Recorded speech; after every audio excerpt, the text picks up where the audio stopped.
Chicago, Illinois, August 22, 1974. The Auditorium Theater on Congress Parkway had been built in 1889 by Louis Sullivan and Dankmer Adler, two architects who believed that a building for music should not merely contain music but should participate in it, that the walls and the ceiling and the very shape of the room should become part of the instrument. They had been right. The Auditorium Theater had acoustics that architects and engineers still studied, a phenomenon of plaster and geometry, and the curved surfaces of the upper balconies that gathered sound from the stage and distributed it through the house with a richness and evenness that modern buildings with modern equipment rarely achieved. It held 4,200 seats. On the evening of August 22, 1974, every one of them was full. The show was B.B. King, which in 1974 meant something specific and large. He was 49 years old, and at the particular peak that comes not from youth and novelty, but from decades of refinement. The peak of a musician who has played 10,000 shows and knows, with a certainty that cannot be taught, exactly what a room needs at every moment of a performance. The Auditorium Theater was the kind of room that deserved exactly this kind of musician, and the 4,200 people in it knew it. Aretha Franklin was in seat G12, center orchestra, 4 rows back from the stage. She had not told anyone she was coming.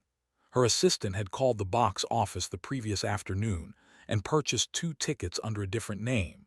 The practical caution of a famous person who wants to attend something without becoming the thing people are attending. The woman beside her in G11 was her sister Irma, who had agreed to come without being told much beyond the fact that B.B. King was playing and Aretha needed to hear it.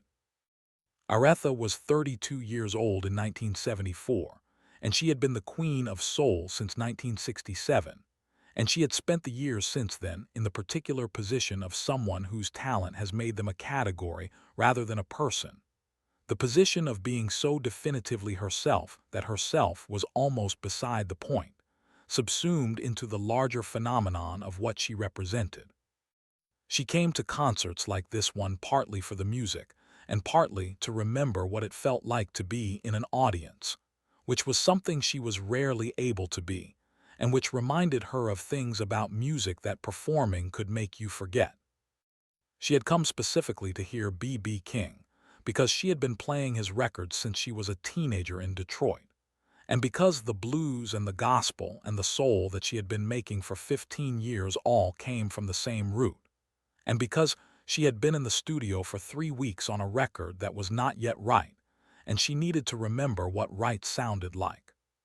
She did not expect to sing. The show opened at 8 o'clock with the band. 4 musicians who had been playing with B.B. long enough to know exactly where the spaces were, which ones to fill and which ones to leave. They played a 15-minute set that brought the room up to temperature, that told the 4,200 people in the Auditorium Theater that the evening was going to be worth their full attention. Then B.B. King walked out. The Auditorium Theater gave him what 4,200 people give a musician they have been waiting for: the sound of recognition and relief, the particular warmth of an audience receiving something they have been looking forward to, and finding it is exactly what they hoped. B.B. settled onto his stool, settled Lucille across his lap, looked out at the house. He played the first note of the evening before he said a word. In row G, seat 12, Aretha Franklin felt the note land. She had heard B.B. King's records hundreds of times.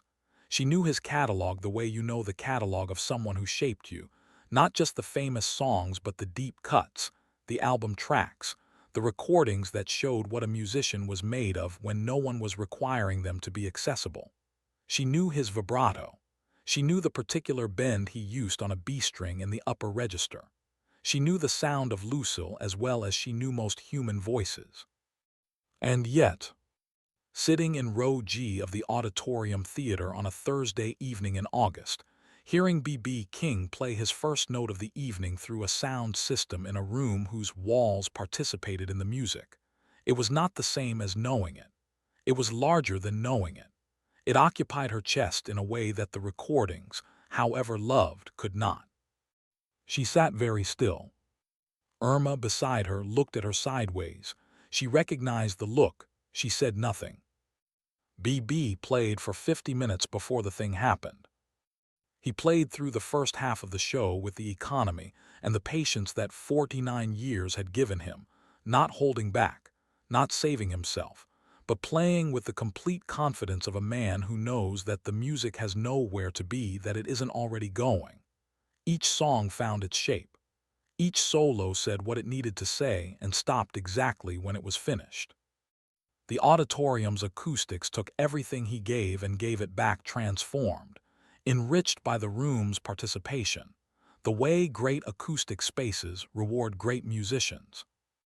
In row G, seat 12, Aretha had stopped sitting very still somewhere around the third song. She was doing what she always did when music was genuinely working on her, not a performance of enjoyment but the actual physical response of a body receiving something it needed, a slight forward lean, a quality of inhabiting the sound rather than observing it from a safe distance. Her hands were in her lap, and then they were not in her lap. Irma had seen this before, many times in many rooms. She shifted slightly and gave her sister more room. By the fifth song, the woman in G13 had noticed that the person beside her was doing something interesting, which was responding to a concert the way people responded to concerts when concerts were purely about music and nothing else. She had not yet placed the face. By the seventh song, she had placed the face. She did not say anything. She looked at the stage. The 51st minute of B.B. King's concert at the Auditorium Theater on August 22, 1974, brought The Thrill Is Gone. B.B. played the introduction, the slow, descending figure in B minor that told the room what was coming, and the auditorium responded the way it always responded to the first notes of that song, which was to go very quiet with the particular quiet of an audience that is about to receive something significant and knows it. He sang the first verse. In row G, seat 12, Aretha Franklin heard the verse and felt something move in her that she recognized immediately. The specific, involuntary response to music that is completely true. The response that has nothing to do with critical assessment or professional appreciation, and everything to do with being human in the presence of something human. She let it move. She did not plan what happened next. She had no intention, walking into the Auditorium Theater that evening, of doing what she was about to do. She had come to listen. She was listening. But the second verse of The Thrill Is Gone arrived, and BB's voice was saying the thing it always said in that song, the specific grief of something over, the specific dignity of the person who has survived its ending, and the auditorium's acoustics took the voice and spread it through the house, and something in Aretha Franklin's chest said yes, and then said more than yes, and then said something that could not be contained in sitting. She stood up. Irma's hand came to her arm, the instinctive reach of an older sister whose younger sister is about to do something significant in public. Aretha moved the hand gently away, the same gesture she had used since they were children in Detroit, the gesture that meant, "I know what I'm doing. I have always known what I'm doing. Let me do it." She stood in seat G12, center orchestra, 4 rows from the stage of the Auditorium Theater in Chicago, on a Thursday evening in August 1974. The woman in G13 had already placed the face. She was now watching with the expression of someone who understands that they are about to witness something. Aretha Franklin opened her mouth and sang. She sang the second verse of The Thrill Is Gone alongside B.B. King, from her seat in the 4th row of the center orchestra, without a microphone, without preparation, without anything except the voice that had been given to her at birth, and that she had spent 32 years learning how to use.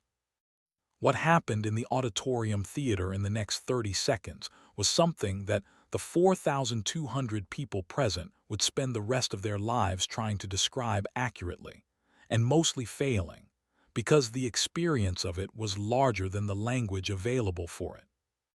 The woman in G11, Irma Franklin, who had heard her sister sing 10,000 times, sat with her hands clasped and her eyes straight ahead and felt something she did not have a name for, which was the experience of being next to someone whose gift was so large that proximity to it was its own form of receiving.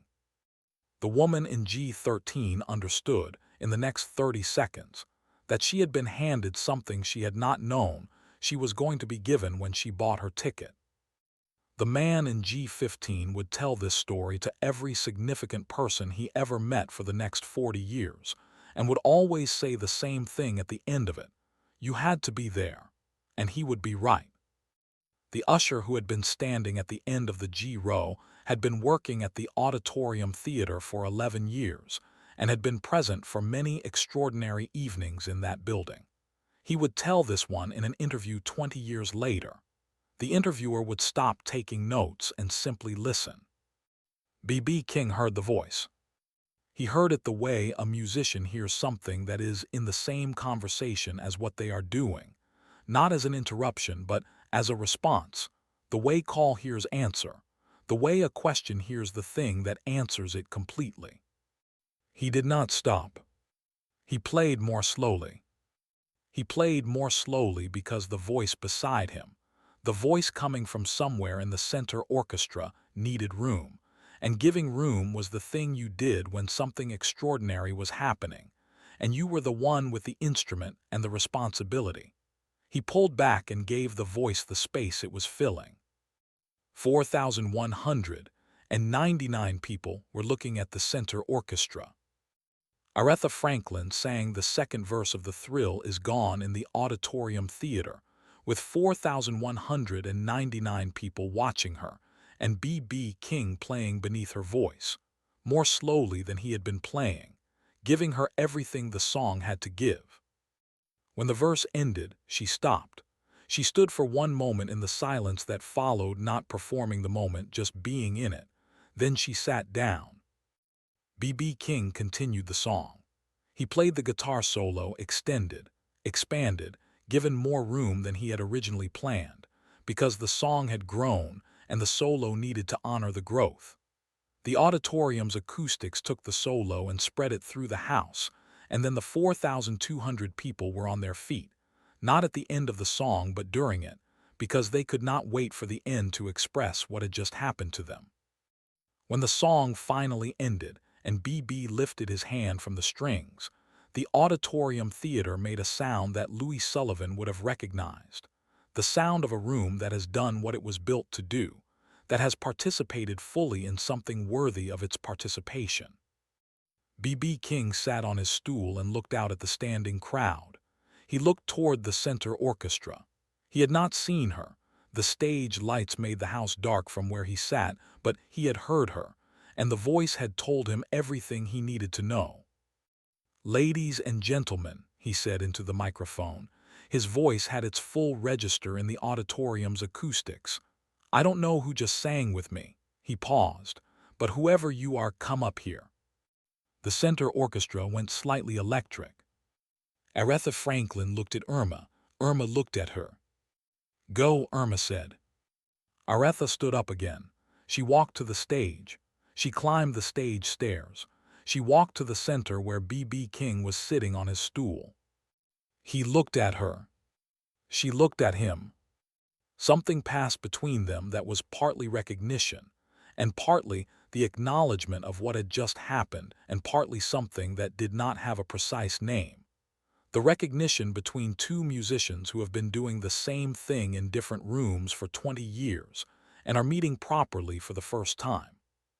"You sang with me," B.B. said. Not an accusation, an observation, almost a question. "I couldn't help it," Aretha said. B.B. looked at her for a moment. Then he smiled, the wide, warm, crinkle-eyed smile that the people who played with him recognized as the smile that meant the evening had gone somewhere he hadn't planned. "Can you help it now?" he said. Aretha looked at the 4,200 people. She looked at B.B. King on his stool with Lucille across his lap. She looked at the band, who were watching this exchange with the expressions of musicians who are waiting to see what they'll be asked to play next. "No," she said. They played 3 more songs together. BB played. Aretha sang. The Auditorium Theater's acoustics took what they gave it and gave it back transformed. The sound moving through the house, the way it had moved for 85 years of performances in that room, gathered by the curved upper balconies, distributed evenly through the house, arriving at every seat with equal richness. The 3 songs lasted 40 minutes. When the last note of the last song faded, and the auditorium went from music to silence to the sound of 4,200 people expressing what had happened to them in the only way available, B.B. King and Aretha Franklin stood together at the center of the stage and received it. B.B. leaned toward the microphone. "The lady in G12, he said, came to listen tonight." He looked at Aretha. "I'm glad she couldn't." Aretha Franklin laughed. It was the laugh of someone who has just experienced something they did not plan and has no regrets about the lack of planning. They walked off stage together. In the wings, B.B. stopped. "The record you're working on," he said. He had not been told about any record. He had heard it in her voice, the quality of a voice that is working something out, reaching for something it hasn't found yet. Aretha looked at him. "How did you know?" "You sang like someone who needed to hear something tonight," B.B. said. "What did you hear?" Aretha was quiet for a long moment. She looked at the stage, the lights still on, the auditorium's warm overhead light on the empty space where they had just played 3 songs together for 40 minutes and 4,200 people. The band was packing up. From the house, the noise of an audience that is leaving but slowly, reluctant, not quite ready for the evening to be over. "I heard what right sounds like," she said. "I've been in the studio for 3 weeks and I keep losing it. The thing that makes the music true, I know what it is when I hear it. I can't always find it when I'm the one making it." She paused. "Tonight I heard it. Now I remember what I'm reaching for." B.B. looked at her. He had known this. He had heard it in the voice from the center orchestra, the voice of someone who had come to a concert because they needed something the concert might give them, who had heard the music working and had responded in the only way available to them. He had known it when he slowed down to give her room, not because he had thought it through, but because the music had known, and he trusted the music. "Don't forget again," he said. She looked at him. Then she smiled, not the public smile, not the Queen of Soul's smile, the other one, the private one. "I'll try," she said. "Don't try," B.B. said. "Remember." The record she had been working on was released in 1974. When she listened back to it, years later, she could hear the difference between the tracks recorded before August 22nd and the tracks recorded after. The ones before were reaching for something. The ones after had found it. She never publicly explained what had changed. She didn't need to. If there has ever been a moment when music moved through you so completely that you forgot to stay in your seat, drop it in the comments. I read every one, and which B.B. King's song has done that to you. The beautiful thing about learning is nobody can take it away from you. B.B. King.